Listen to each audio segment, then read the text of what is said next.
toward town. Shecht looked almost identical to Witt, with the same rust-colored scales, reptilian face, and ivory horns that protruded just behind his ears, like all kobolds. Yet he was the only kobold that behaved in this way. He must have been dropped on his head one too many times as a child. How he managed to run a bar, Witt had no idea. The day passed slowly before the next group of adventurers appeared. Witt watched the swaying branches of the trees, not thinking about anything in particular. He turned his head as a raucous party clambered their way over. A group of 4 dwarves laughed and bantered as they approached. A short, stout dwarf carrying a warhammer smashed his weapon into the side of his party member. It clanked against the armor, dropping the dwarf's health by a chunk. The other 2 dwarves howled with laughter.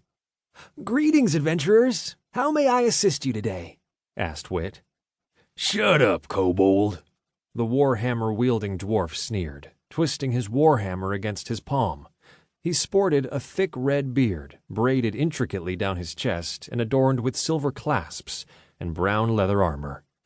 "Give us your stupid buff." The other 3 dwarves laughed even harder. Witt took a step back, unsure why the adventurer was treating him with such hostility. The bearded warrior stepped forward. "Buff now," he growled. Witt wasn't looking for trouble. In fact, he wanted to get the song over with so that these buffoons could be on their way. He extended his hand. 5 silver. The group laughed as the warrior handed Witt the coins. An uneasy feeling passed through Witt that he couldn't quite explain. The scales on the back of his neck grew cold. He strummed his lute, casting the party in a golden glow. Then he began to sing. The party nodded their heads vigorously to his music, letting their thick locks whip through the air. The entire experience had Witt on edge. Something was definitely off. When Witt finished his song, a devious smirk spread across the warrior's face. A ring of purple energy swirled around each party member, displaying that the buff had taken effect. The warrior laughed. It was icy, causing the patch of cold on Witt's neck to spread even farther. "Thanks for the buff, Kobold," the warrior smiled. "I've got a tip for you." The other dwarves laughed. Witt scrunched his nose. He'd never been given a tip before. Before he had time to understand what was happening, the warhammer connected with the side of his head. Witt's vision blurred, darkening around the edges. He tried to focus, but all he could think about was the ringing in his ears. Above the dull drone, laughter reigned. A second blow brought Witt to his knees. He fought to stand, but it was no use. His world was darkness and laughter. Then, nothing at all. 2. Witt woke up in his bed. It was nothing spectacular, not like the fancy beds one might find at an inn in Skullhaven. This was nothing more than a collection of straw, piled neatly in the burrow Witt shared with several other kobolds. The kobold tunnels spread far and wide underneath the city, but the living quarters were in Mirkwell, to the north. He stretched his arms overhead as he sat up and looked around, ready to start his day. Everyone else was gone.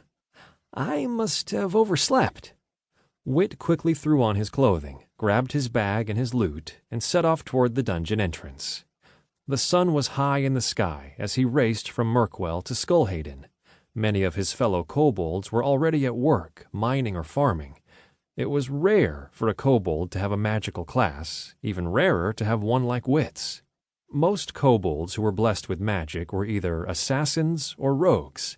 But Witt loved his life, as strange as it may be. Helping heroes overcome dungeons was good work, and it kept the kingdom prospering. The money he made from each buff helped keep Mirkwell prospering too. Witt left the murky depths of Mirkwell as fast as his short reptilian legs would carry him. In the distance, the largest tower of Skullhaven Castle stared down upon him.